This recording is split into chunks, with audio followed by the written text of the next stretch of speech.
Assalamualaikum warahmatullahi wabarakatuh. Selamat bergabung kembali dalam webinar mingguan yang diselenggarakan oleh Persatuan Perusahaan Air Minum Seluruh Indonesia. Hari ini kita akan mengangkat topik konsep membangun SCADA SPAM. Bapak Ibu sekalian, pada hari ini saya tidak sendiri karena kalau setiap minggu saya menjadi moderator, tukang ledeng di seluruh Indonesia kelihatannya bosan. Jadi kami mengundang seorang moderator pendamping, yaitu Ibu, mungkin lebih tepatnya kita panggil Mbak Desi. Mbak Desi adalah dari PDAM, maksudnya Perumda Tugu Tirta, Kota Malang, yang akan menjadi co-moderator dalam webinar pada hari ini. Bapak Ibu sekalian, untuk memperkenalkan para pembicara, kami persilakan Ibu Desi. Apa kabarnya Bapak Ibu peserta webinar konsep membangun SCADA SPAM? Perkenalkan, saya Desi Galuindarko di sini sebagai co-moderator dalam acara ini. Baiklah, saya akan membacakan narasumber dalam webinar kita hari ini, yaitu dari Perumda Air Minum Tirta Raharja, yaitu Pak Hari Sundana. Kita sudah sangat familiar dengan beliau. Beliau merupakan operasional senior manager di Perumda Air Minum Tirta Raharja. Dan Pak Hari ini background-nya sebagai environmental engineering ya Pak Hari ya. Dan untuk narasumber yang kedua yaitu Kang Ramdan Purnama. Ya, beliau menjabat sebagai non-revenue water supervisor di Perumda Air Minum Tirta Raharja. Pak Ramdan ini background-nya sebagai industrial automation engineering. Sebenarnya data-data mengenai beliau berdua ini sangat banyak, tapi sengaja saya keep ya Bapak Ibu. Nanti jika ingin tahu bisa menghubungi langsung beliau berdua. Begitu. Silakan Pak Dwike, saya kembalikan ke Bapak. Kita langsung saja ke Pak Hari Sundana untuk memulai presentasinya. Baik, terima kasih Pak Dwike, moderator dari Perpamsi, sudah tidak asing lagi bagi kita. Juga Mbak Desi nih, Sri Kandi Tirta Tugu. Mbak Desi, Indah sudah lama nggak ketemu nih. Ya, mungkin tadi mengenai profil sudah disampaikan, nanti mungkin bisa menghubungi Bu Desi. Ini Bu Desi sengaja mengumpetkan ini. Baik, untuk selanjutnya mungkin kita mulai saja, Pak Dwike, mengenai materi mungkin sudah kita bisa mulai. Ini mungkin yang kami akan sampaikan, mungkin ini sekadar sharing saja buat teman-teman, juga buat teman-teman sesama tukang ledeng ya. Saya menyapa dulu deh Pak, ini soalnya ini manut nih buat guru saya nih Pak Gagak, Pak Suherman nih, lama nggak ketemu. Kita akan mulai saja. Jadi ini sharing mengenai pembangunan SPAM di kita di Perumda Tirta Raharja Kabupaten Bandung. Nanti sekilas mungkin kita akan gambarkan. Jadi pada intinya semua instalasi jaringan termasuk pelanggan itu semuanya bisa kita manage dengan baik dengan intervensi teknologi, Pak. Nah, ini profil kami. Ini saya namanya Hari Sundana. Sudah pasti orang Sunda, Pak. Agak sulit kalau mau ngebohong ya. Saya ditemani teman saya Pak Ramdan nih, sudah mungkin teman-teman sudah cukup banyak juga mengetahui. Saya memang di sini sekarang saya di operational manager di Perumda Air Minum. Jadi kebetulan kami juga sekarang sudah ada tugas baru ke pelayanan. Jadi sehingga ini cocok mungkinnya untuk saya coba kupas di materi ini. Ya, mungkin pertanyaannya mungkin kenapa sih harus dibangun sistem SCADA ini dalam penyerahan SPAM? Karena kita ingin memastikan menjamin dari 3K ya, dari kualitas, kuantitas, kontinuitas tentunya. Karena kalau kita merujuk ke peraturan PUPR kalau tidak salah nomor 27 itu memang penyelenggara spam itu harus memenuhi ketentuan tersebut.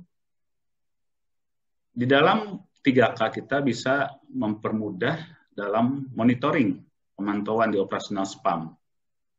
Kemudian bisa berfungsi juga sebagai controlling, sehingga bisa pengolahan kita, jaringan kita, di pelayanan kita bisa meminimalisasi semua risiko kegagalan proses.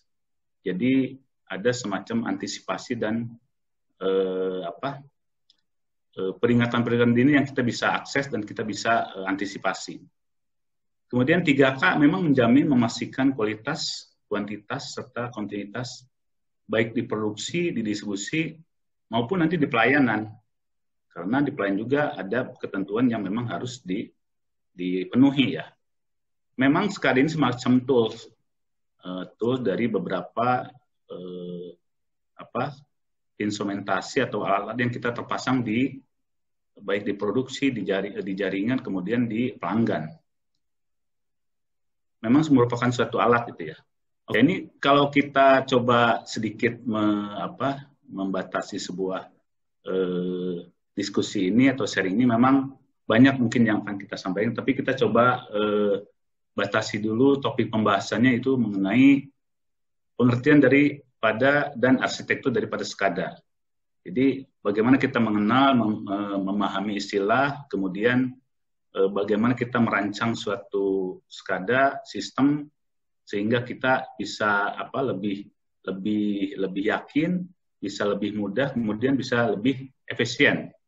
Tentunya kita akan selalu mengedepankan efisiensi dan efektivitas. Kemudian kita akan memilih peralatan, karena sekarang ini sebetulnya sebagai supervisornya, sebagai memanage semua alat-alat yang dipasang. Jadi kita tentunya pada saat pemilihan peralatan pun memang harus bisa memilah dan memilih. Karena kenapa begitu? Memang itu nanti biar kita nanti pada saat pelaksanaan itu tidak terlalu banyak kendala. Jadi pada saat pemilihan jenis sensornya, controlling dan segala macamnya. Kemudian tentunya data-data yang diambil dari sebuah sensor ataupun instrumentasi yang ada di lapangan, tentunya data yang akan kita simpan sedemikian rupa sehingga data tersebut bisa sebagai dasar untuk kita mengevaluasi dan menganalisa. Database ini sebetulnya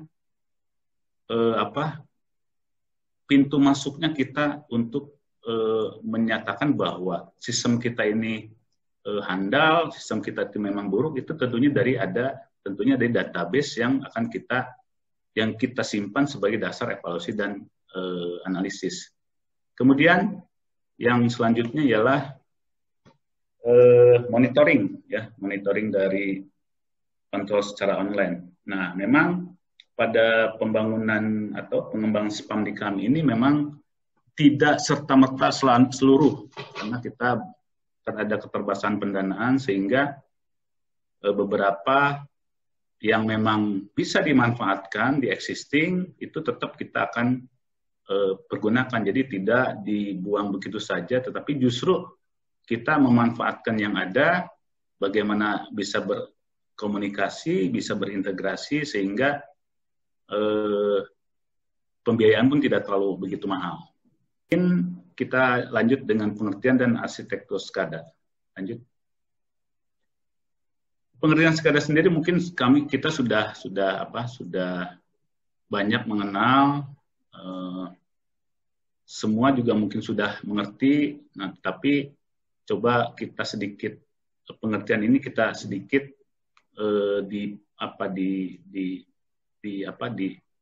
disampaikan oleh kami. Memang ini kita hanya merangkum dari apa yang sudah ada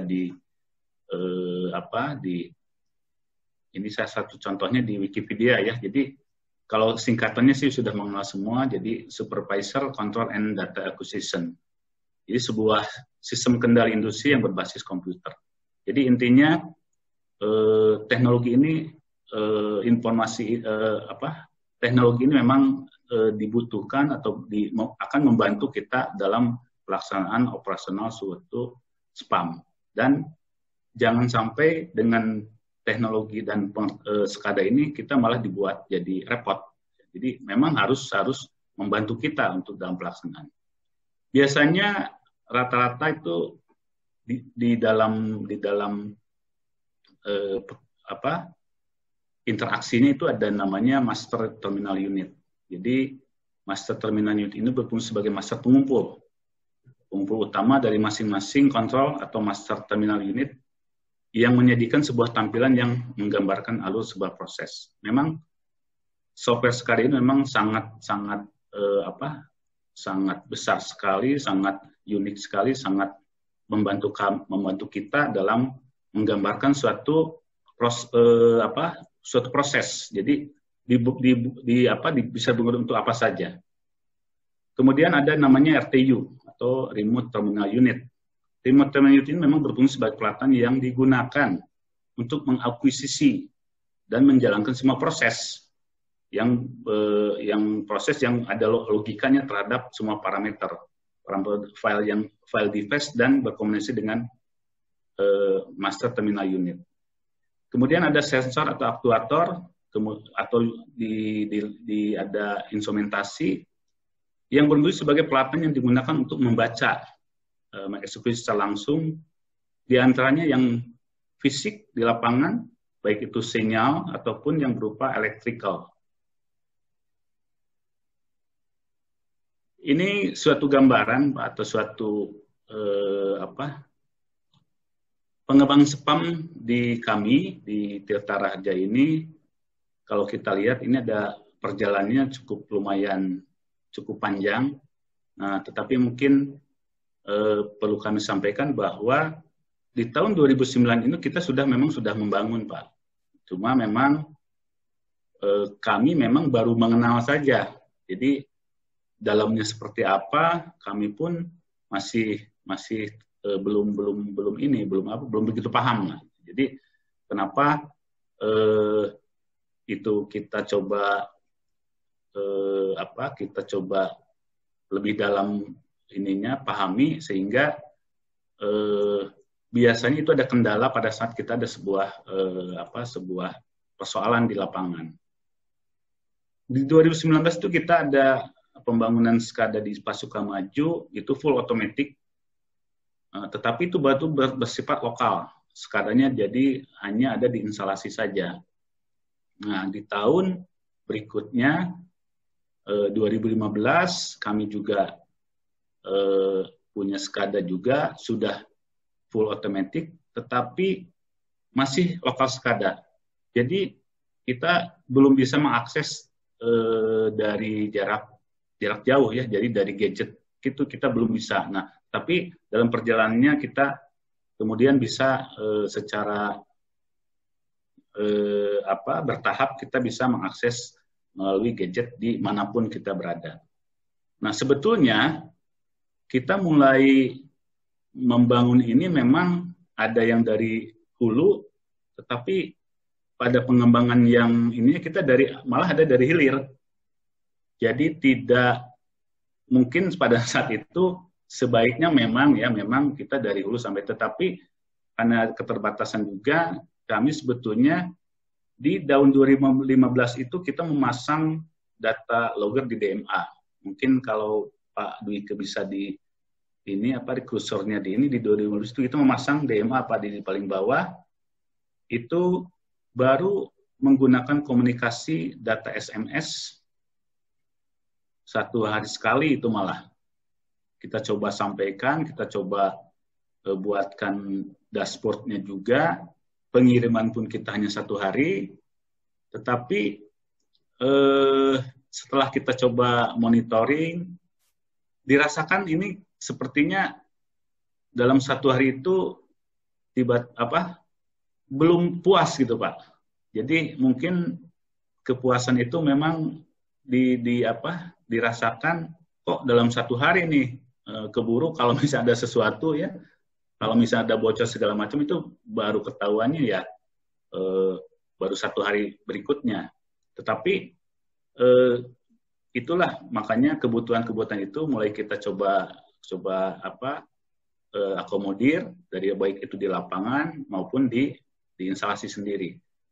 Nah, kemudian di tahun 2017 kita coba melakukan pembangunan secara mandiri. Sebetulnya kita membangun dari nol itu dari sini, Pak, di tahun 2017. Jadi setelah kita memahami semua sistem, memahami juga semua software, baru kita membangun secara mandiri. Jadi ada beberapa instalasi yang kita redesign. Jadi walaupun existing-nya ada, tetapi kita coba kita redesign agar memang lebih paham, lebih mengerti, juga kita mengoperasional pun ketika ada masalah itu bisa lebih gampang untuk pada saat melakukan perbaikan. Kemudian pemasangan remote terminal unit dan data logger. Jadi pemasangan RTU ini untuk monitoring, kemudian komunikasi RTU dan data logger yang sudah GPRS. Jadi akan lebih update dengan RTU ini, mungkin bisa dikatakan real time, sehingga kita data pun kemudian informasi pun kita bisa antisipasi lebih cepat. Nah, kemudian di 2020 ini kita mengembangkan beberapa software juga, mungkin bisa dilihat di materi. Jadi pengembangan spam sistem SCADA ini dengan SCADA seluruh spam. Jadi kita mencoba melakukan pengembangan spam ini di seluruh spam yang ada di instalasi, jaringan, dan juga pelanggan di seluruh spam yang ada di kita. Kemudian ada yang namanya integrasi dengan GIS. Jadi kita coba integrasikan informasi, nilai-nilai apa yang ada di lapangan itu kita coba integrasikan dengan GIS. Kemudian kita kembangkan juga web monitoringnya dan juga kontrol jarak jauh yang mungkin lebih bisa kita secara mobile, secara kapan saja kita bisa mengontrol dan juga memonitoring. Kemudian konsep sistem SCADA yang di spam di kami coba lakukan dari kita coba kembangkan dari sistem IPA, reservoir, kemudian jaringan distribusi utama di distrik method, kemudian ada di pelanggan yang memang cukup potensial. Untuk di IPA dan reservoir sendiri kita memonitoring seluruh pengolahan baik dari air permukaan, mata air ataupun sumber dalam. Itu kita monitoring semuanya dengan konsep yang sudah kita kembangkan dengan beberapa ketentuan ataupun persyaratan yang sesungguhnya kita tahu bahwa 3K itu memang harus kita penuhi dari mulai IPA, reservoir, kemudian di jaringan distribusi utama, di distrik meteran, di distrik meter area juga di pelanggan potensial. Khusus memang untuk di DMA ini kita sudah mulai di 2015. Kemudian kita lanjut ke JDU dan kemudian kita selanjutnya dikembangkan di pelanggan yang potensial. Jadi semua dari hulu sampai hilir ini kita semua kontrol dengan bisa dimonitoring dengan bantuan daripada konsep SCADA ini. Lanjut, Pak. Nah, ini sistem arsitekturnya, mungkin nanti teknisnya sih mungkin nanti lebih bisa disampaikan lebih jelasnya mungkin oleh Pak Ramdan. Tetapi ini kita coba sampaikan dulu bahwa konsep kita ini memang tidak menghilangkan apa yang ada yang sudah di existing, tidak mengganti, tapi hanya kita menambah saja. Kemudian kita mencoba mengikuti, karena kita IT kita juga terbangun sebelumnya, platformnya mereka sudah ditentukan, sehingga kita mengikuti platform yang ada di IT di PDM Tirta Raja ini. Jadi kita membangun pun kita harus secara sudah berkesinambungan, jadi tidak satu-satu, jadi tidak bagian per bagian. Mungkin ini ada beberapa pemilihan peralatan untuk spam. Nah, ini instrumentasi pada umumnya yang ada di spam. Yang pertama mungkin sebelah kiri data logger. Jadi sebagai data yang dari sebuah sensor, jadi mereka akan merecord data, menyimpan, dan mengirim pada sebuah server secara periodik. Jadi periodik ini memang pertimbangannya karena biasanya data logger ini menggunakan catu daya seperti baterai, jadi kemampuan untuk pengiriman pun memang menjadi pertimbangan. Kemudian ada namanya RTU, Remote Terminal Unit. Nah, ini berfungsi untuk melakukan akuisisi semua data dari beberapa sensor ataupun aktuator yang ada di lapangan, kemudian melakukan pengiriman secara real time. Jadi inilah beberapa pengembangan yang kita coba lakukan. Kenapa data logger, kenapa real time, remote terminal unit? Karena itu tadi Pak, pada awalnya kan pada saat kita membangun itu baru 1 hari, kemudian kita kembangkan menjadi 6 jam. Ternyata masih juga kebutuhan itu belum terpenuhi, sehingga kita mencoba melakukan atau memasang namanya RTU. Kemudian ada flow meter, pasti itu Pak, di beberapa jaringan pasti di EWTP ada, dan kemudian ada sensor, ada contohnya mungkin ada pressure sensor ataupun yang berkaitan dengan biasanya di kualitas ada sisa klor, ada pH, dan juga ada suhu. Sebenarnya itu semua sensor pun semua itu yang kita lakukan semuanya bisa berkomunikasi dengan terintegrasi.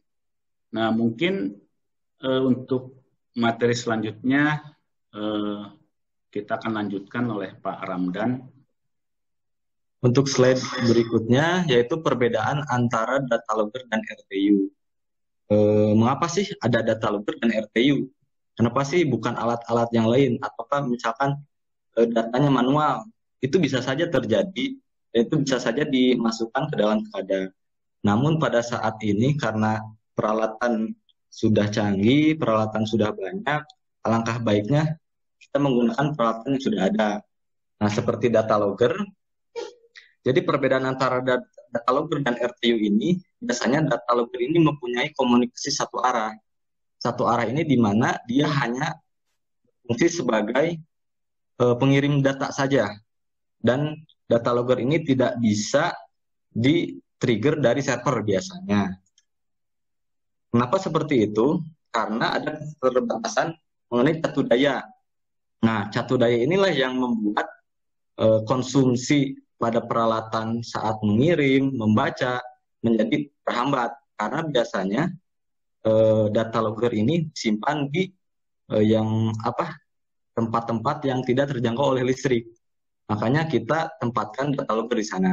Kemudian apabila kita mempunyai suatu wilayah, suatu instalasi yang mempunyai catu daya yang memadai, alangkah baiknya itu menggunakan RTU, karena di samping RTU ini bisa menggunakan catu daya listrik, dan RTU ini dapat berkomunikasi kedua arah. Artinya dia dapat di-trigger dari SCADA dan dia dapat menerima data dan mengirim data.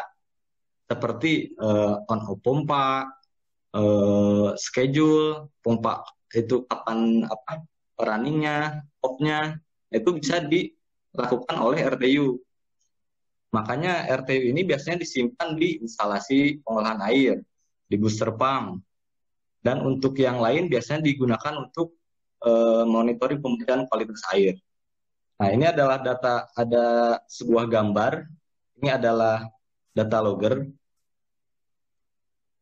Untuk data logger ini sendiri, biasanya untuk data logger ke sensor itu banyak komunikasinya, Pak. Pembacaannya, akuisisinya. Salah satunya biasanya mereka ada optional pulse, Pak. Pulse itu jika Bapak ada water meter, baik itu digital, baik itu mekanik, ultrasonik, biasanya optional pulse ini selalu ada. Karena fungsinya selain untuk mengcounting meteran, dia juga dapat membaca rata-rata debit dalam sekian waktu. Kemudian ada juga pembacaan sensor menggunakan 420 mA. Nah, 420 mA itu biasanya digunakan untuk sensor-sensor seperti pressure, analyzer, dan yang lain sebagainya. Dan ada juga yang menggunakan voltage analog, yaitu sensor tersebut membaca data sesuai dengan tegangan yang dia keluarkan. Kemudian yang sering kita ketahui berikutnya ada Modbus, yaitu RS485, di mana data Modbus ini dapat kita manfaatkan untuk tometer, Pak, biasanya.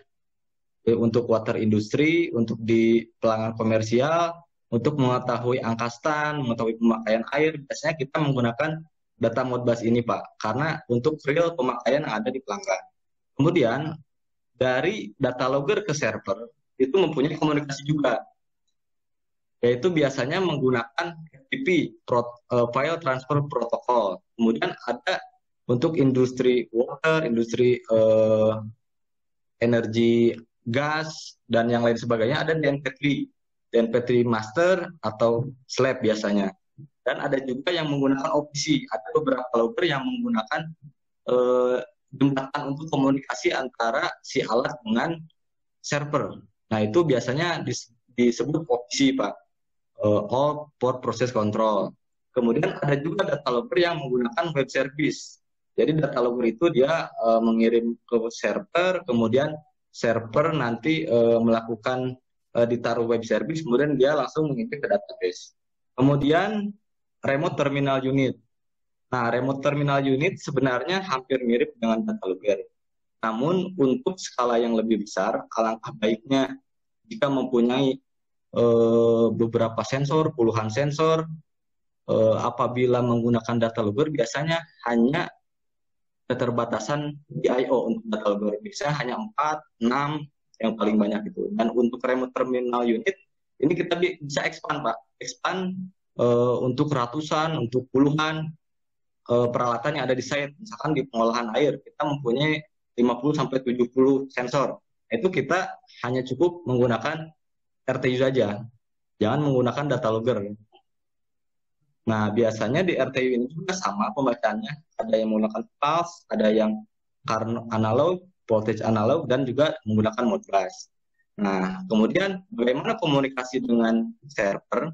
Nah, ini biasanya ada perbedaan antara data logger dan RTU.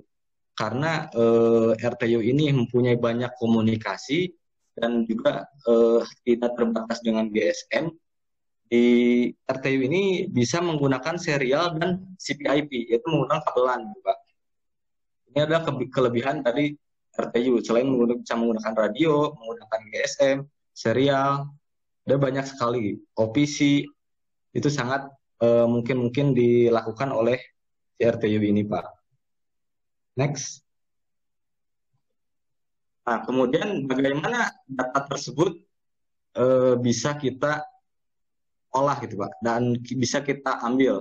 Nah, ini adalah sedikit skema, Pak, bagaimana biasanya SCADA ini mengambil data dari RTU kemudian disimpan ke database. Nah, ini ada SCADA server yang di tengah, Pak. SCADA server ini nanti akan dimuat software SCADA, kemudian software SCADA ini akan menyimpan ke server database, Pak. Nah, kemudian jika data ini ingin dimanfaatkan oleh bagian-bagian lain seperti nanti ada GIS, ada CRM dan yang lain sebagainya. Ini satu sumber data yang sama, Pak. Jadi tidak mengambil data yang lain. Mau kita di GIS, mau data di SCADA, mau data di dashboard, mau di CRM, itu satu data. Datanya yang itu aja gitu.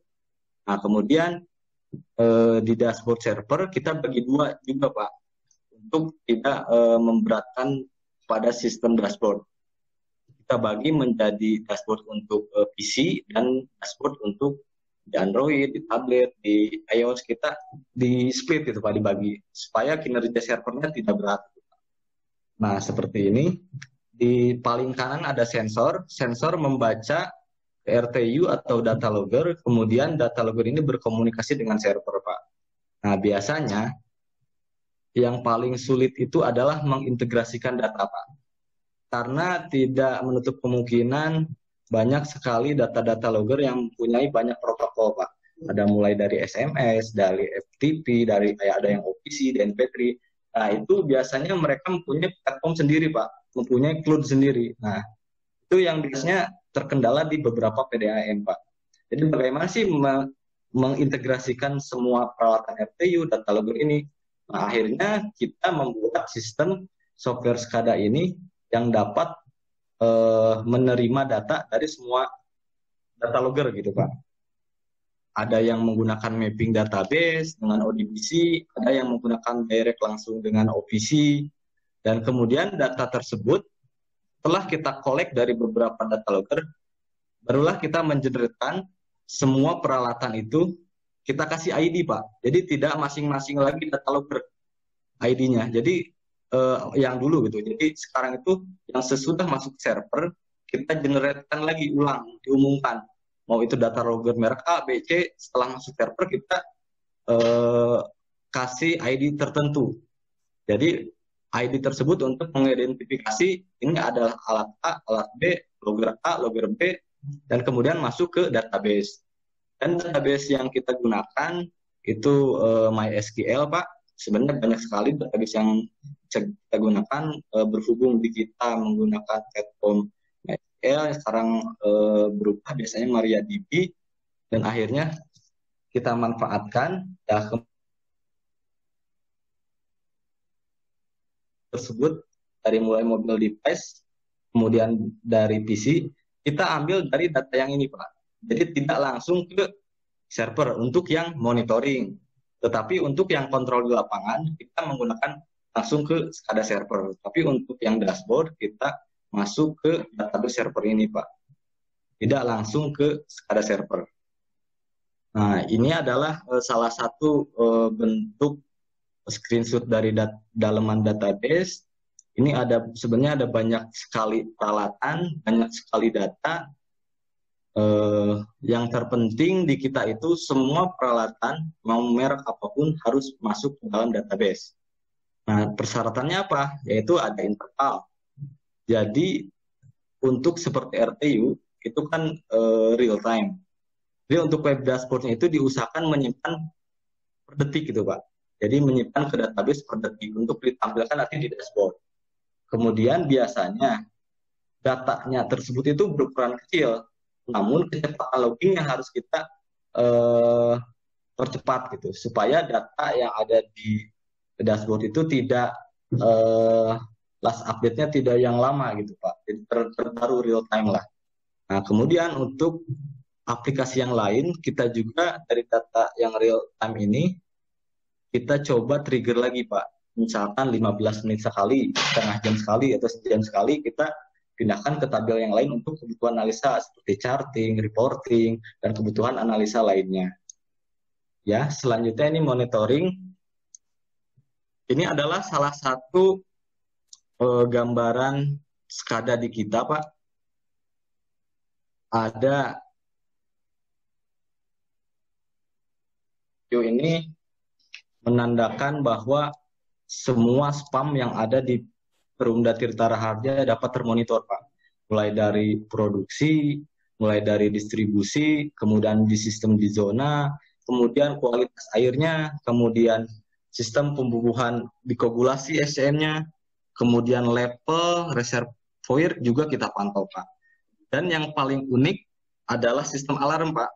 Di kita menggunakan sistem alarm by color, Pak. Jadi pada saat yang hijau, itu ada kondisi normal, Pak. Namun pada saat ada yang merah, itu menandakan ada warning, ada sesuatu. Entah itu warning apa gitu, Pak. Ada yang kelebihan kapasitas, ada yang mungkin kekurangan. Kenapa kita warning? Itu adalah salah satu indikasi kinerja kita, Pak. Apabila misalkan kapasitasnya turun, otomatis pelanggan tidak akan terpenuhi kebutuhannya, Pak. Dan apabila misalkan kapasitasnya melebihi dari normal, berarti mengindikasikan ada yang bocor atau pemakaian besar gitu, Pak. Nah, kemudian dari web dashboard ini akhirnya kita jabarkan dan kita coba bisa diakses di mana saja, Pak. Karena sini sudah menggunakan sistem web based, Pak. Dan dapat digunakan oleh setiap pegawai, Pak. Tanpa kita hanya beberapa pegawai saja gitu. Jadi semua ada transparansi SCADA gitu, Pak. Transparansi data untuk di operasional. Kemudian ini adalah salah satu bentuk mimik diagram yang ada di instalasi kita. Ini ada di produksi. Bagaimana mimik ini menggambarkan kinerja proses pengolahan, Pak. Mulai dari air baku masuk ke unit-unit proses berikutnya sampai ke proses akhir, Pak, desinfeksi di reservoir. Di mana dalam satu tampilan ini kita dapat memonitor semua kualitas, Pak. Apabila ada sesuatu, kita bisa lebih cepat mengetahuinya. Selanjutnya ada juga yang kita lakukan sekadanya di booster pump, Pak. Ada beberapa booster pump di kita dan kita coba gambarkan. Ini adalah salah satu booster pump yang ada di Padalarang, Pak. Bagaimana kita dapat memonitor pompa mana yang bekerja, kemudian air yang masuk ke reservoir itu berapa debitnya, kemudian berapa debit yang dikeluarkan, kemudian tren catnya seperti apa, pada malam hari bagaimana, pada siang hari seperti apa, dapat kita monitor hanya dalam satu layar gitu, Pak. Nah, kemudian dari layar ini kita juga dapat mengintegrasikan data tersebut di beberapa instalasi yang lain, Pak, seperti di PC, kemudian di video wall, itu bisa juga dilakukan monitoring seperti ini, Pak, selain hanya di lokasi tersebut. Nah, ini adalah salah satu SCADA untuk distribusi. SCADA distribusi ini cukup unik, Pak, karena ini adalah penggambaran dari keseluruhan spam, dari mulai hulu sampai hilir. Di mana untuk yang gambar ini kita integrasikan ada 4 spam, Pak, yang termonitor hanya dalam satu layar. Jadi dalam satu layar ini kita bisa mengetahui spam mana sih yang memiliki kehandalan yang bagus atau misalkan pengaliran yang bagus, dan spam mana yang sering terjadi gangguan. Nah, seperti indikator yang hijau itu menandakan kondisi normal, kondisi di mana pengaliran ke pelanggan, memastikan pengaliran ke pelanggan itu mengalir gitu, Pak. Kemudian yang kondisi merah seperti ini mengindikasikan alarm, Pak. Jangan sampai tekanan misalkan di jaringan tersebut itu kurang gitu, ataukah lebih over gitu. Itu nanti akan berdampak terhadap operasional. Bila misalkan berkurang, itu mungkin pada pelanggan tidak mengalir. Kemudian jika over, nanti akan menyebabkan risiko kebocoran di jaringan gitu, Pak. Kemudian yang ada di pelanggan juga kita monitor, Pak. Seperti yang di sebelah kanan bawah ini ada RS EBA. Ini adalah pelanggan kita, Pak. Jadi ini disuplai dari WTP Ciparai. Bagaimana supply ini harus mampu mencapai ke EBA, selalu kita monitor, Pak. Pada saat malam hari, pada saat siang hari, pada saat pagi hari, selalu kita prioritaskan, Pak. Karena ini adalah pelanggan yang potensial, Pak, komersial. Nah, seperti itu. Dan bila ada beberapa indikator yang merah, nah itu adalah menjadi indikator perbaikan untuk kita Pak ke depannya. Bagaimana kita harus memperbaiki kualitas pengaliran kita Pak. Nah kemudian ini adalah salah satu integrasi antara data SCADA tadi dengan GIS Pak, di mana di samping kita sedang mengembangkan SCADA, ternyata GIS kita juga ikut sedang lagi dikembangkan Pak.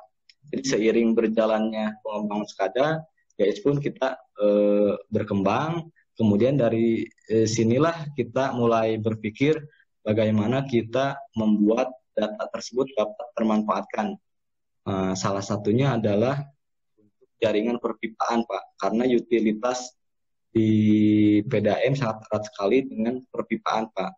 Nah, kemudian titik-titik logger tersebut nanti kita sesuaikan dengan yang di lapangan Pak. Kita plot koordinatnya, kemudian kita masukkan ke GIS. Nah, datanya dari mana? Ya dari tadi tersebut Pak, dari data yang telah disimpan di satu server tadi tersebut. Jadi datanya GIS tidak langsung mengambil ke alat juga, datanya ngambil ke database yang tadi. Nah, dari sini kita bisa lebih detail melihat logger ini ada di titik mana, ada di pipa berapa ada untuk pengaliran kemana saja. Nah ini ada detailnya di GIS. Kalau yang tadi ada skematik Pak. Skematik itu menggambarkan keseluruhan spam gitu. Kalau yang ini adalah menggambarkan lebih detail untuk analisa gitu. Bagaimana yang hijau itu kondisi normal dan yang merah itu biasa Pak kondisi kritis gitu Pak. Nah ini adalah yang di hilir Pak, yang terakhir. Kita ada SCADA untuk pelanggan potensial, di mana pelanggan potensial ini sangat erat sekali dalam hal penerimaan penjualan Pak, penerimaan rekening gitu. Di mana seperti beberapa industri ada di kita yang besar kita monitor Pak. Apabila kita tidak monitor, kemungkinan mungkin satu pengaruh terhadap pelayanan. Apakah kita bisa menjamin pelayanan terhadap industri-industri tersebut terpenuhi, dan juga koreksi terhadap bacaan nilai meter yang dibaca oleh MMR misalkan Pak. Pada saat misalkan pembacaannya keliru, kita langsung bisa koreksi langsung, dan ini bisa termonitor secara real time Pak. 1 jam sekali ini data angka stand, pressure, dan debit itu kita bisa monitor secara langsung. Jadi apabila potensinya pelanggan itu besar dan debit atau pressure-nya itu turun, nah itu adalah akan berdampak pada penjualan kita Pak. Makanya kita monitor secara real time mengenai pressure, flow, dan juga pemakaian air di stand meternya. Ini real dari peralatan yang ada di sana Pak, meternya.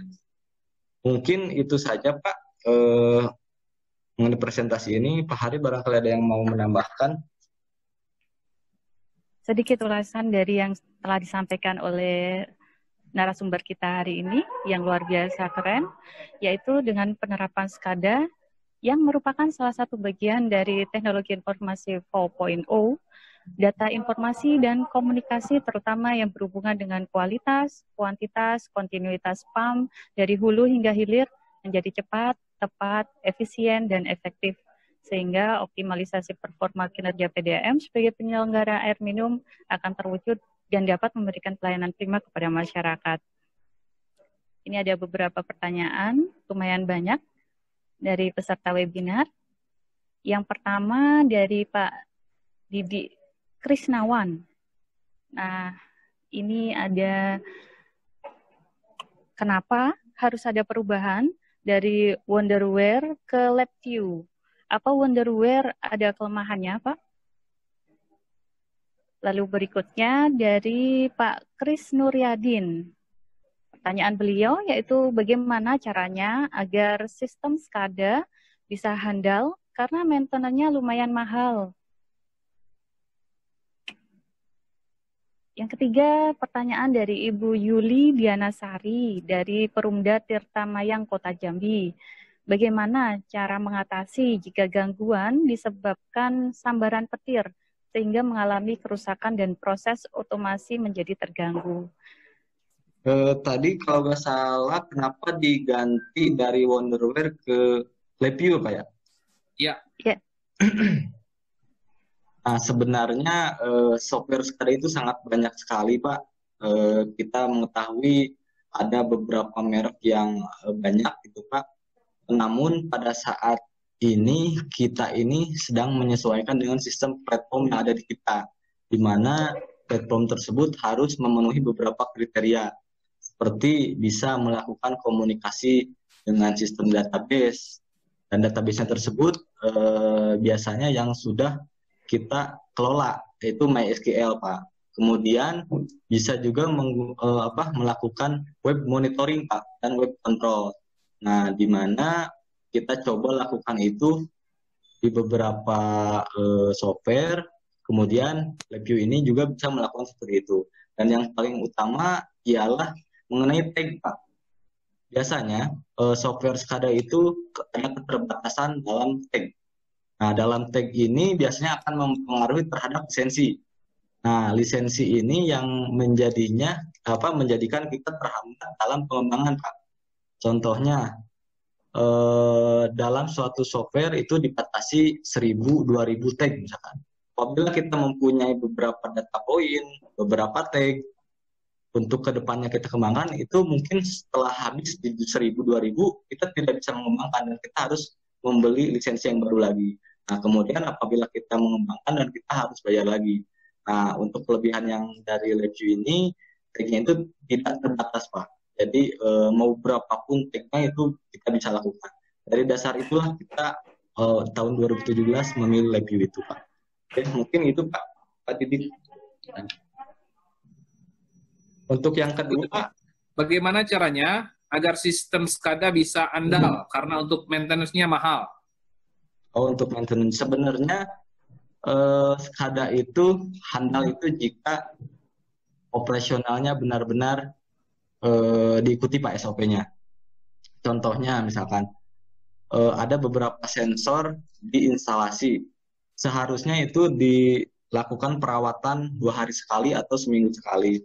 Nah, apabila kita tidak melakukan secara rutin, secara rajin, selain akan mengakibatkan terhadap proses pembacaan, kemudian akan mempengaruhi terhadap kinerja alat, Pak. Contohnya, pada saat kita membaca kekeruhan di instalasi menggunakan turbidity itu, Pak. Nah, pada saat kekeruhan yang tinggi, otomatis air yang melewati sensor tersebut itu akan terganggu gitu, Pak, karena mungkin kekeruhannya semakin tinggi. Nah, pada saat air telah melewati masa itu, kemudian normal kembali, seharusnya posisi sensor itu kita bersihkan, Pak, seharusnya. Karena mungkin nanti pembacaan berikutnya tidak akan real, karena mungkin masih ada kotoran atau partikel-partikel yang melengket di jalur pipa tersebut yang menghasilkan nilai pembacaan yang mungkin besar. Mungkin itu pembacaan yang pada saat keruh tadi, padahal sekarang kondisi sudah normal. Jadi posisinya kita harus bisa merawat secara rutin, Pak, agar sistem kita sensor SCADA itu handal gitu, Pak, dan cepat tanggap lah, Pak, istilahnya. Ya, Pak. Yang ketiga tadi dari Ibu Yuli Dianasari, Perumda Tirta Mayang Kota Jambi, bagaimana cara mengatasi jika gangguan disebabkan sambaran petir sehingga mengalami kerusakan dan proses otomatis menjadi terganggu, Pak? Ya, dari Tirta Mayang Kota Jambi, Pak Hari. Ya. Salam ke Pak Dirut ya. Waalaikumsalam. Betul, Pak, betul, Bu. Memang petir ini menjadi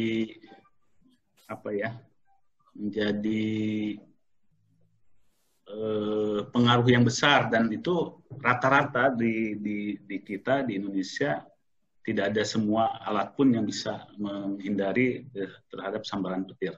Kenapa? Karena ya memang sudah tahu ya, kita yang dikeluarkan itu sudah berjuta megavolt, Pak, ya, mungkin yang nah tentunya memang intinya sih tidak bisa hindari itu, tapi mungkin kita bisa minimalisasi. Nah, biasanya teman-teman kita ini pasti sering nanya-nanya nih gimana sih caranya supaya pengaruh petir ini kita bisa minimalisasi.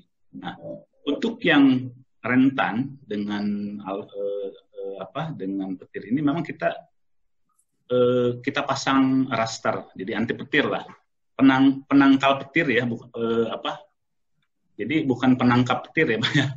Jadi sebetulnya petir itu kita tangkap, Pak, baru kita buang ke grounding, Pak. Nah, biasanya grounding ini yang kita harus lebih baik gitu ininya instalasinya. Jadi raster ini kita dipasang instalasi sampai banyak, Pak. Anti petirnya sehingga tidak terlalu banyak pengaruhnya terhadap instrumentasi kita. Tapi memang itu tidak bisa kita hindari, tapi bisa kita minimalisasi saja. Mungkin itu. Kemudian tadi yang sebelumnya mungkin saya tambahkan saja bahwa memang Pak di sistem di controlling, di instrumentasi, di analyzer ini memang perlu sekali dipelihara. Jadi tidak dipasang, dibiarkan aja gitu. Seperti kita membeli mobil mewah ya, kalau tidak diganti oli, tidak dipelihara ya hancur saja begitu. Jadi sama sebetulnya perlakuannya. Jadi kalau ada kotor dibersihkan, kalau ada ada alarm-alarm itu harus segera diperbaiki, dan memang sebaiknya kita menghindari sampai sudah terlalu rusak parah ya, itu nanti akan berakibat terhadap cost nantinya.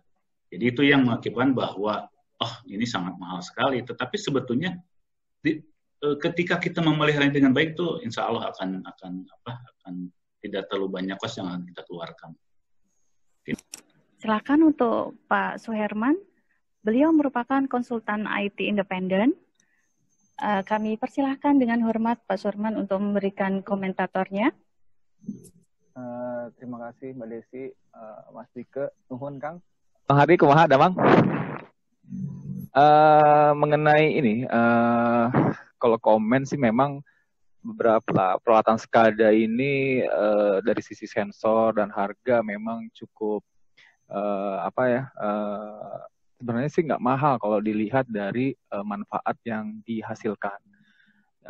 Nah sebenarnya sih yang pingin saya sebenarnya ada pingin nanya sih ke Mas Kang Hari ini sebenarnya mengenai peralatan ini kan sebenarnya sangat mahal. Kemudian adakah strategi khusus yang dilakukan oleh teman-teman di PDM Kabupaten Bandung sana mengenai cara maintenance-nya?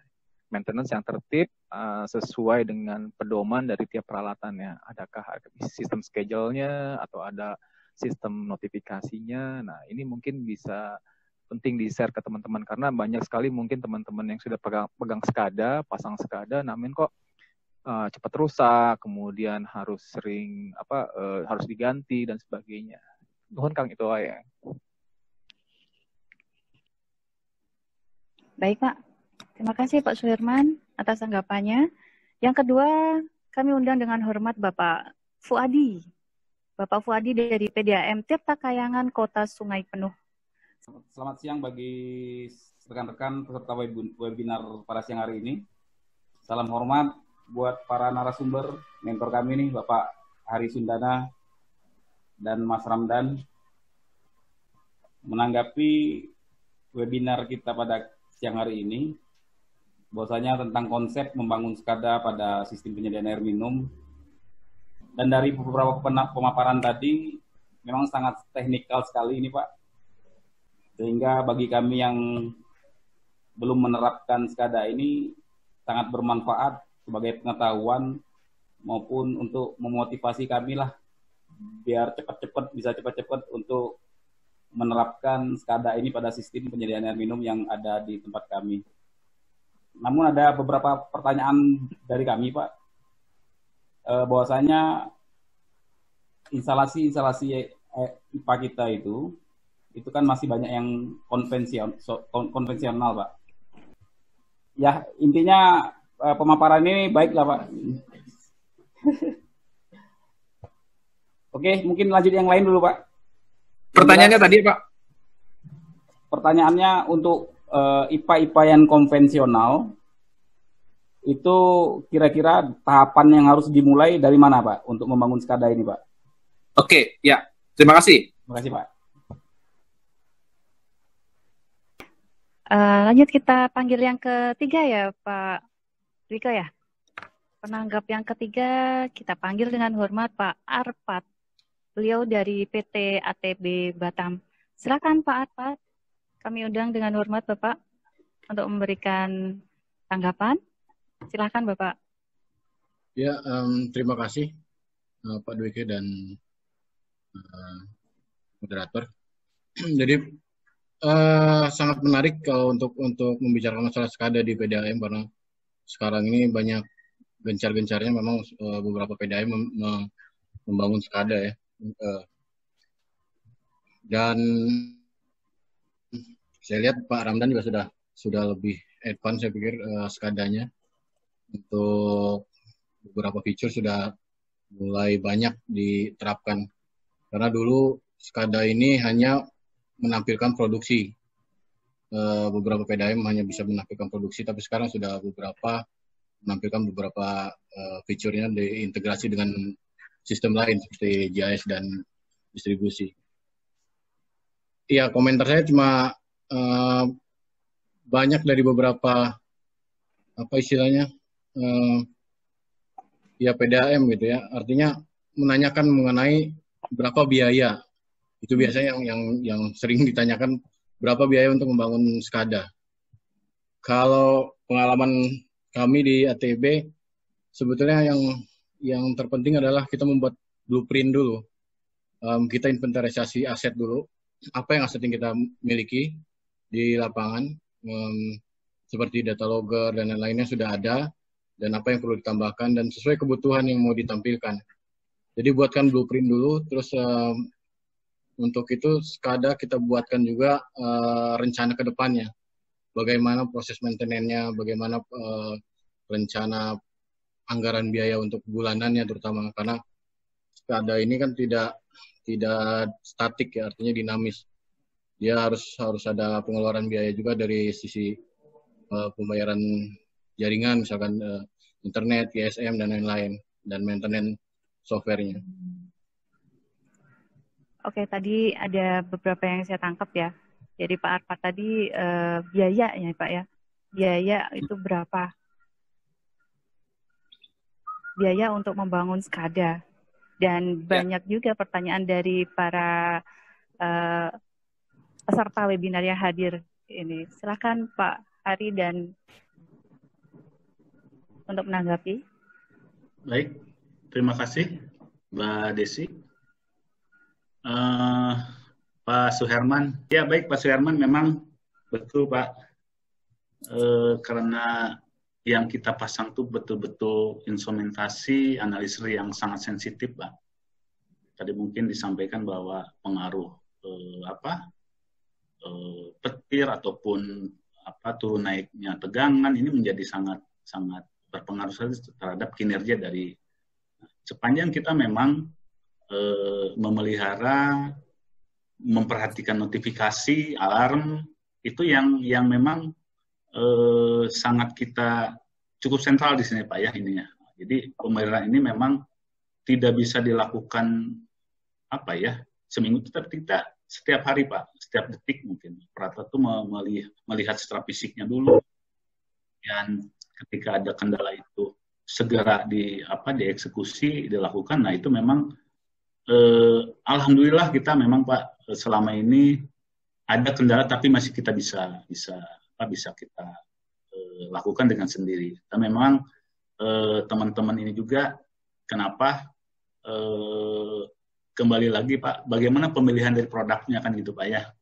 Nah betul Pak, ada beberapa memang yang kita juga tetap kerjasama dengan vendor pun itu tetap kita harus disinergiskan gitu Pak. Jadi ada beberapa memang yang produk itu memang kita juga sendiri tidak berani Pak untuk membongkar ataupun memperbaiki. Tetapi dalam perjalanannya kita secara komunikasi ini secara kontinu itu memang kita dibantu juga Pak dalam untuk pekerjaan di instrumentasi ataupun analisa. Tapi untuk sistem SCADA sendiri memang kita bangun dari nol oleh sendiri. Jadi itulah kenapa data-data yang kita kumpulkan itu menjadi dasar bahwa ini terjadi gangguan itu di saat A, B, dan C gitu Pak. Sehingga penanganan pun kita lebih pasti. Mungkin itu Pak Suherman, punten Pak Suherman ya. Oke, mungkin Pak Puadi. Ya, oke Pak Puadi, betul Pak. Jadi memang kita membangun SCADA ini mengerjakan tadinya konvensional menjadi otomasi pun itu memang kita awalnya dari konvensional dulu Pak. Jadi membangun ini memang perlu mengassessment juga Pak di antara instalasi yang Bapak punya itu, jadi tidak dibuang, kalau ada yang bisa kita manfaatkan tetap gitu Pak. Karena memang betul Pak, ini memang materinya teknis sekali Pak, tetapi mudah-mudahan itu menjadi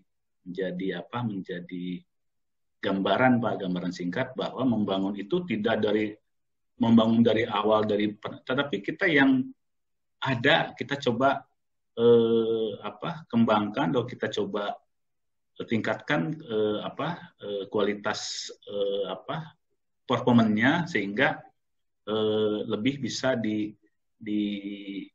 kinerjanya bisa lebih baik gitu Pak. Jadi kita membangun juga dari instalasi yang konvensional Pak. Jadi yang ada kita periksa, kita assessment, ternyata ini yang bisa kita pakai, kemudian juga mungkin di tempat-tempat lain sama Pak, IPA itu kan juga ada semacam gate valve-nya, ada semacam pengaturan itu kita sesuaikan Pak nantinya Pak. Kalau memang yang tidak bisa kita pasang di situ, mungkin semacam aktuator, itu harus mungkin lebih cocoknya dengan menggunakan butterfly Pak ya. Tapi kalaupun tidak, tetapi itu kita bertahap Pak. Jadi kita sesuaikan dengan anggaran dari kita, kemudian apa yang kita punya, kita sesuaikan mau mana dulu nih Pak. Sebetulnya tidak ada harus dari hulu sampai hilir, tapi sebetulnya itu kita kembangkan Pak. Mana yang kita mampu, lebih realistis, lebih cepat pelaksanaannya, ya itu kita lakukan Pak. Mungkin itu Pak Wadi. Kemudian untuk Pak Arta ya Pak ya, dari Pak Arpad ya Pak Arpad, ya betul Pak. Memang di kami juga betul Pak bahwa pengembangan ini kita mengikuti platform IT yang sudah disepakati Pak. Jadi kita kemudian dasar memilih dari alat pun kita juga sesuaikan. Kemudian tentunya mau kemana nih sebetulnya kita pengembangan SPAM ini, pengembangan SCADA ini di SPAM ini mau mana dulu atau mau kemana nanti arahnya. Kemudian betul Pak tadi bahwa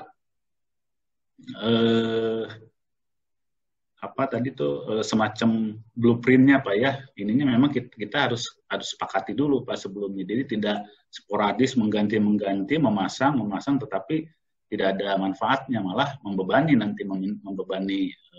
PDAM sendiri. Kemudian memang sangat sentral ini mengenai di pemeliharaan. Ini memang kita anggarkan pemeliharaan ini dengan cukup lumayan, tetapi dari segi manfaatnya itu lebih dibanding manfaat itu jauh lebih baik gitu Pak. Jadi kami pun pemeliharaan ini pun tidak biaya pun tidak sampai wah bagaimana, tetapi itu tadi Pak, ketika pemeliharaan itu kita rutin dilaksanakan, sebetulnya hal-hal yang berdampak kepada cost yang lebih tinggi itu mungkin kita bisa hindari. Mungkin sementara itu Pak Atta dan yang lainnya Pak Puadi dan Pak Suherman. Terima kasih. Kembali ke Mbak Desi. Terima kasih Pak Hari. Pak Hari ini mohon izin, ternyata ramai benar ini di chat ya. Di chat kita ini banyak sekali Pak pertanyaan-pertanyaan mengenai SCADA, dan sepertinya memang peserta webinar kita siang ini benar-benar ingin tahu Pak, ingin tahu mendalam mengenai SCADA. Mohon izin untuk saya bacakan lagi Pak Hari ya, pertanyaan lanjutan. Oke, Bu. Yaitu dari Bapak Martogi, Pak. Beliau dari Perumda TKR Kabupaten Tangerang. Apakah dengan menggunakan SCADA berarti proses operasional berjalan otomatis? Bagaimana bila ada ketidaksesuaian proses? Bagaimana kita mengatasinya? Berikutnya dari Pak Sasli Rais. Bagaimana membangun sistem SCADA secara bertahap, Pak? Modul atau kontrol apa yang lebih diutamakan? Kemudian pengembangan ke kontrol apa sesuai kemampuan biaya? Lalu berikutnya dari Pak Tris Talahutu, PDAM Kabupaten Kupang, beliau menanyakan berapa besar biaya nih Pak? Boleh nih nyebutin berapa kisaran harga untuk membangun SCADA secara sederhana Pak? Apakah sistem SCADA hanya bisa digunakan pada sistem IPA atau bisa untuk sumur bor? Mungkin 3 dulu Pak Hari ya? Atau mau lanjut? 3 dulu aja ya Pak Hari ya? Iya. Silakan Pak Hari. Dan Kang Ramdan. Yang pertama, yang itu dari TKR ya, Pak Martogi ya. Apakah dengan menggunakan SCADA berarti proses operasional berjalan otomatis? Bagaimana bila ada ketidaksesuaian proses dan bagaimana mengatasinya? Ya, betul Pak. Jadi SCADA ini tidak bisa dimanfaatkan, baik itu akan dimanfaatkan secara otomatis ataupun semi otomatis dan juga manual. Jadi fleksibel gitu. Jadi fleksibel. Nah, kemudian beberapa memang seperti kami, seperti ada yang namanya automatic dosing. Ya. Kenapa kita menggunakan automatic dosing? Karena ternyata kalau kita menggunakan konvensional, biasanya perubahan fluktuatif debit dan kekeruan itu kan sebetulnya realnya itu kan berfluktuatif. Sejam kemudian 2 jam kemudian 10 menit kemudian itu. Nah, biasanya kita operator itu akan melakukan adjustment ataupun melakukan jar test. Nah, sehingga didapatlah semacam dosis optimum, kemudian diaplikasikan di pengolahan. Nah, itu rata-rata kita plat ya, rata-rata. Tapi kalau dengan automatic dosing ini, itu akan lebih efisien penggunaan bahan kimianya. Kita tahu bahwa bahan kimia ini saat ini sangat mahal sekali. Nah, disitulah kita akan juga bisa mengetahui dengan otomasi ini kita akan bisa tahu berapa sih harga produksi terhadap instalasi itu, baik itu dari bahan kimia, dari energi listrik, dari SDM itu kita bisa lakukan kalkulasinya. Jadi bila ada ketidaksesuaian dalam proses, itu tadi sistem ini membantu kita adanya notifikasi, adanya threshold, adanya alarm. Ini pasti kalau warnanya merah ini sesuatu yang harus segera cepat dilakukan tindakan. Jadi inilah yang membantu kami dalam rangka proses ini bisa berlangsung dengan baik. Jadi kalau ada ketidaksesuaian proses itu tentunya akan kita coba lakukan perbaikan. Nah, dan itu segera kita lakukan segera diperbaiki ya. Jadi sepanjang kita bisa memperbaikinya, sepanjang itu memang hal-hal kecil yang kita bisa perbaiki, kita bisa lakukan perbaikan. Tetapi kalau memang itu harus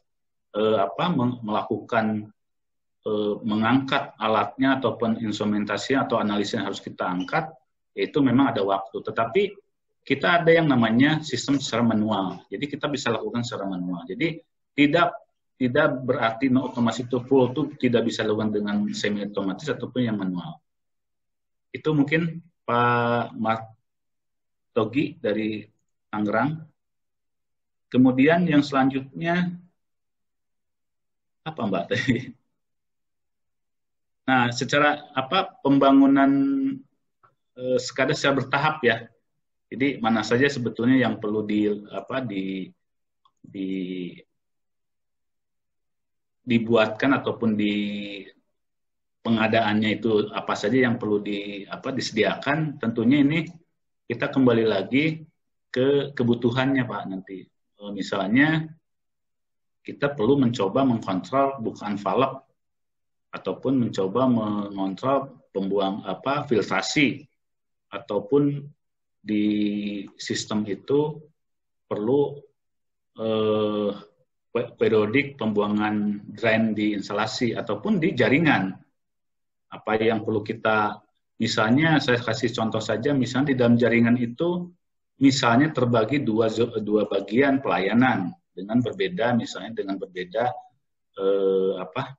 berbeda kebutuhannya. Nah, biasanya teman-teman dulu kita ada yang namanya berebut air ya, berebut air. Jadi ke sini kok nggak ngalir, ke kanan kok jadi bagus. Nah, timbullah hal-hal yang kurang kurang bisa ini juga hal-hal yang kesan negatif gitu ya. Tapi dengan kita memasang alat ini, kita sudah dipastikan bahwa flow yang ke arah A dan ke yang arah B sudah kita berikan. Nah, kalau tidak ada yang mengalir, silakan dicari misalnya nanti masalahnya. Jadi bukan berarti kita harus tambah kapasitas, kesini tambah kapasitas, nah, tetapi masalah utamanya kita tidak bisa pecahkan. Jadi sebetulnya kita bisa itu lakukan sehingga permasalahan yang sebetulnya terjadi di jaringan tersebut, cuma itu bisa kita kita bisa lihat sebetulnya. Jadi itulah kenapa membangun kita dari SCADA ini, ikuti aja kemampuan keuangan perumdanya. Jadi misalnya saya hanya bisa misalnya di SR dulu, di pelanggan dulu, kita pasang logger misalnya. Di titik kritis, karena sering banyak pengaduan misalnya. Titik kritis, misalnya di si A sering tidak mengalir, tetapi kadang-kadang komplainnya tidak mengalir 2 jam, bisa 3 hari. Nah, itu kan hal yang perlu kita bukan harus kita kantor, tetapi kita akan coba informasi itu sesuaikan dengan data di lapangan. Misalnya hanya pasang pressure saja dengan data logger 1 itu sudah merupakan informasi yang sangat berharga bagi kami, karena ternyata dia tidak mengalir pada jam sekian, karena kan database-nya kita sudah punya. Mungkin itu mengenai itu tadi Pak, kemampuan biayanya bisa kita sesuaikan dengan kemampuan biaya. Jadi tidak harus diinstalasi dulu, bisa kita di titik kritis dulu, bisa kita di jaringan distribusi utama. Nah, pilihannya biasanya kembali lagi ke teman-teman nanti di PDM-nya masing-masing. Selanjutnya nah ini berapa besar ya biaya yang, nah ini memang menjadi pertanyaan yang yang sangat disukai ya, yang sangat disukai, dan kita pun menjawabnya agak tidak disukai juga gitu. Sebetulnya mengenai biaya itu, kalau SCADA sendiri itu tidak terlalu mahal ya, tidak terlalu mahal, terjangkau lah, karena SCADA itu kan sekarang tuh tidak terlalu mahal harganya ya. Kemudian yang mungkin yang sangat cukup lumayan mahal itu biasanya di instrumentasi, karena di instrumentasi, di flow meter, ya itu kita sudah bisa melihat sebetulnya.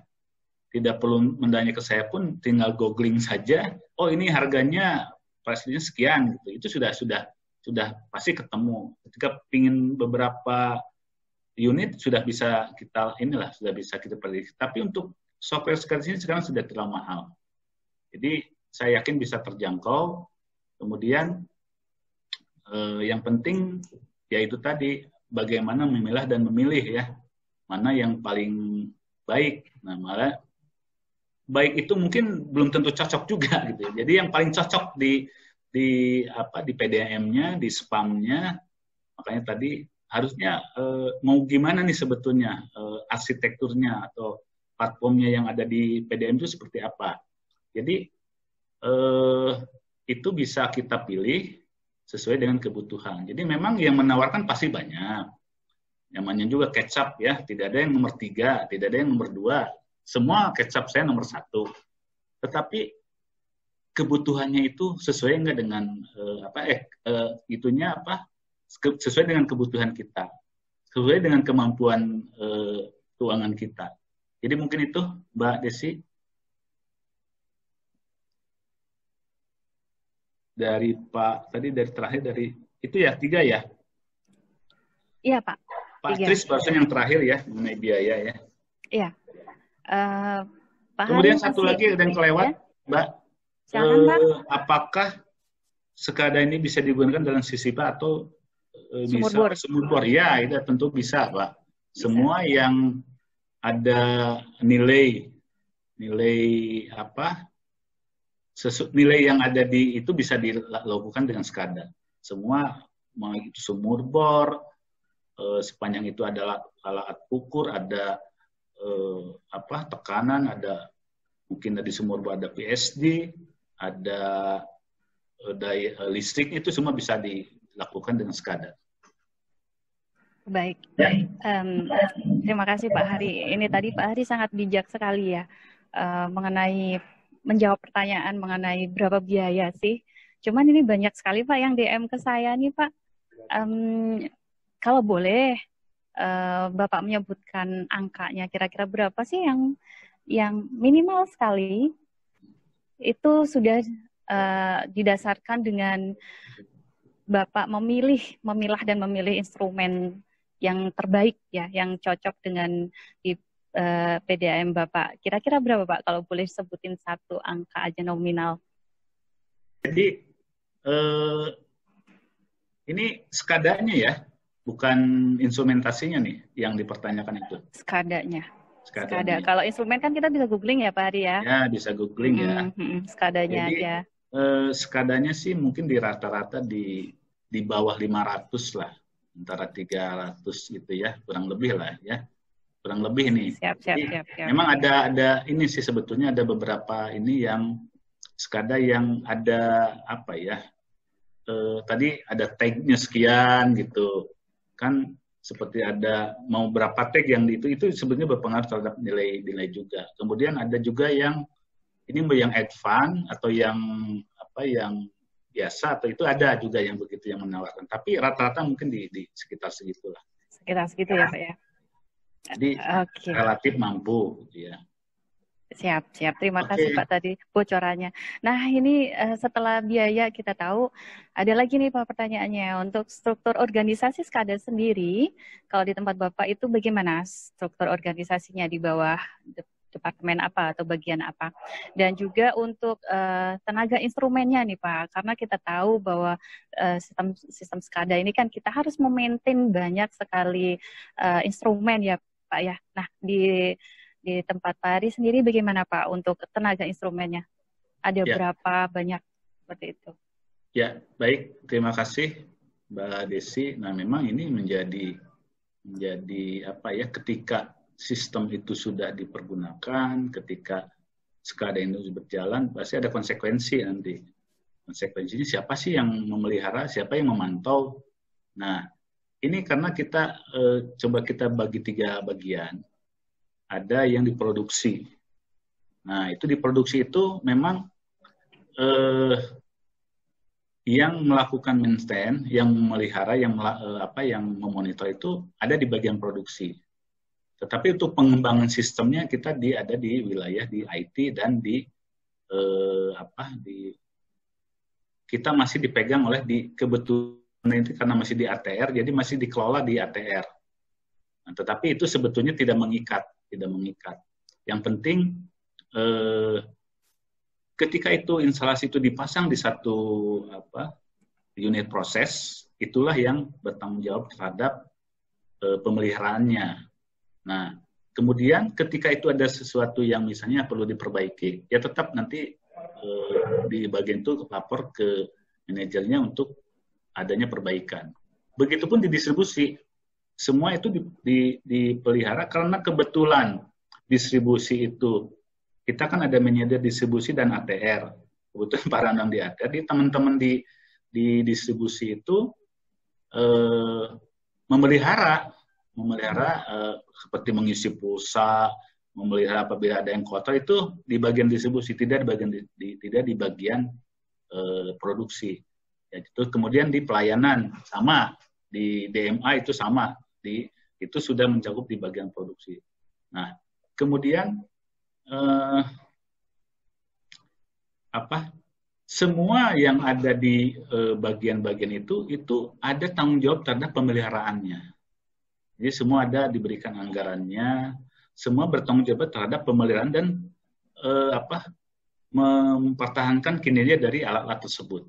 Jadi gitu, Mbak Desi. Jadi untuk programnya sendiri, pengembangannya sendiri, untuk komunikasi antara instalasi antara di pusat dan di pengolahan itu memang kita kan jauh-jauh.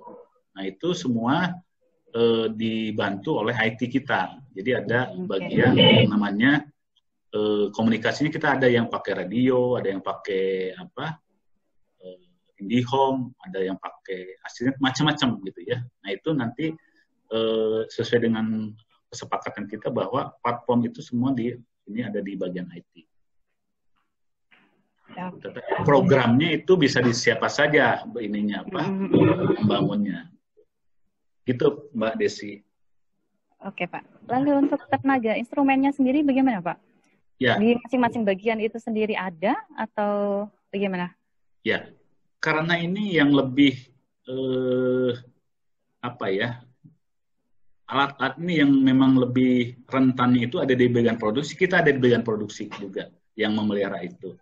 Nah, tetapi untuk yang distribusi memang dipasang distribusi relatif daya tahan terhadap kondisi lingkungan itu lebih aman ya. Jadi tidak terlalu banyak perbaikan. Tapi yang diproduksi ini kita ada beberapa orang yang memang mengelola untuk pemeliharaan ini. Nah, tetapi tidak menutup kemungkinan apabila ada kerusakan yang sifatnya sudah harus mendatangkan vendor alat itu, kita tetap komunikasikan itu. Gitu, Mbak. Terima kasih Pak Hari atas penjelasannya. Ini ada beberapa yang bisa ini Pak ya, ada pertanyaan-pertanyaan ini banyak, dan kalau boleh saya simpulkan sih kebanyakan teman-teman peserta menanyakan mengenai teknisnya ya Pak ya, terutama untuk data loggingnya ini bagaimana, untuk akurasi data ini bagaimana Pak Hari, barangkali untuk optimalisasinya mungkin Pak Hari bisa menjelaskan tips-tipsnya. Ya. Singkat saja Pak. Betul ya, jadi memang itulah di awal kan bahwa penyimpanan data itu memang harus sedemikian rupa aman, Pak. Jadi kenapa? Jadi kita agak berbeda mungkin dengan teman-teman yang lain. Kita ada SCADA kan di masing-masing instalasi, tetapi sebetulnya softwarenya kita ada di pusat. Jadi di sana itu hanya client server saja. Jadi kalaupun ada kerusakan di instalasi nggak masalah, karena maintenance-nya ada di pusat untuk SCADA ini. Jadi lebih terjamin ya. Hanya mungkin di instalasi hanya di instrumentasinya saja yang dipelihara. Nah, mungkin itu tadi apa yang itu ya? Untuk optimalisasi akurasi datanya, Pak. Ya. Iya, Pak. Jadi data itu kan nanti dibuat dashboard. Iya. Nah, jadi sebagai bentuk optimalisasi data itu kita buat dashboard sehingga semua itu bisa melihat. Jadi tidak lagi ada ini reservoir kayaknya airnya ditahan nih, kayaknya nggak dikasihkan gitu ya. Tetapi kalau semua bisa transparan, itulah merupakan optimalisasi terhadap pelayanannya nanti. Kemudian datanya juga ditampilkan di dashboard itu secara gamblang gitu ya. Jadi tidak ada yang diumpet-umpet. Nah, itulah mungkin juga sebagai tambahan bahwa setiap tahun kita kan akan diaudit ya.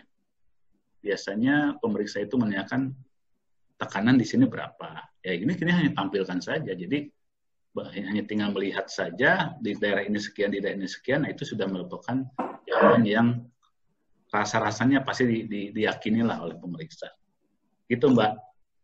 Terima kasih sekali Pak Ari penjelasannya, sangat jelas. Dan ini ada beberapa tanggapan dari teman-teman di chat ini bahwa ternyata ada permintaan loh untuk satu kemitraan solidaritas khusus untuk SKADA ini. Barangkali bisa difasilitasi oleh Perpamsi Pak Dwike. Karena belum ada ya. Pak Hari siap ya nanti ya kalau ada ini ya. Kebetulan kita kan sudah beres ya Pak Dwike ya dengan dengan Palembang. Ya kita ini kemitraan juga dengan Palembang, memang SKADA juga, dan mereka sudah berhasil, Mbak. Mantap. Iya. Jadi tidak menutup kemungkinan untuk yang lain pun kita siap, Bu. Intinya kita siap, tergantung nanti nih Pak Dwike nanti yang jadwalnya nanti mau mana dulu gitu ya. Ya. Segera aja berkirim surat. Iya.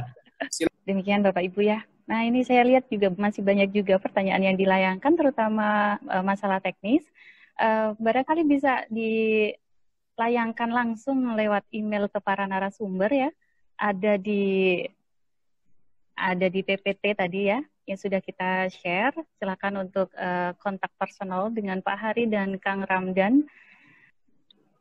Dari kesimpulan yang bisa kita simpulkan, jadi memang untuk memulai SKADA itu kita harus memahami dulu ya Pak ya arsitekturnya, dan tentunya kita harus punya anggaran untuk membeli sensor, untuk membeli instrumen tadi yang harus kita sesuaikan dengan kemampuan kita.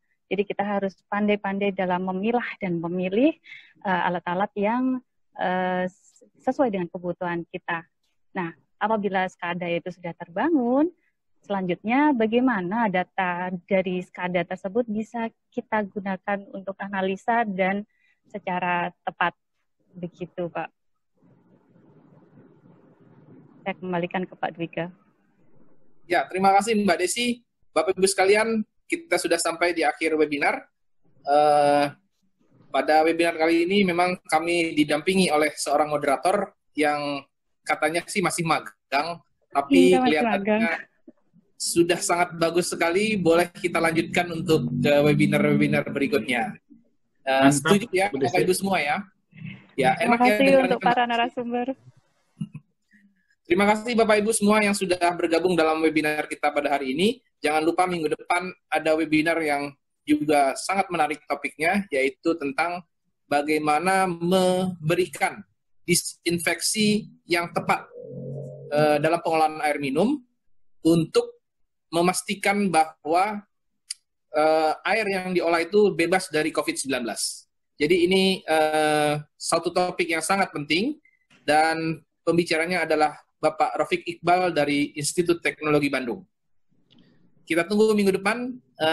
Terima kasih atas partisipasinya. Terima kasih Pak Hari, Kang Hari, ya. Kang Ramdan, Bapak Ibu semua yang mengikuti webinar ini. Dan spesial untuk moderator pendamping saya, Mbak Desi.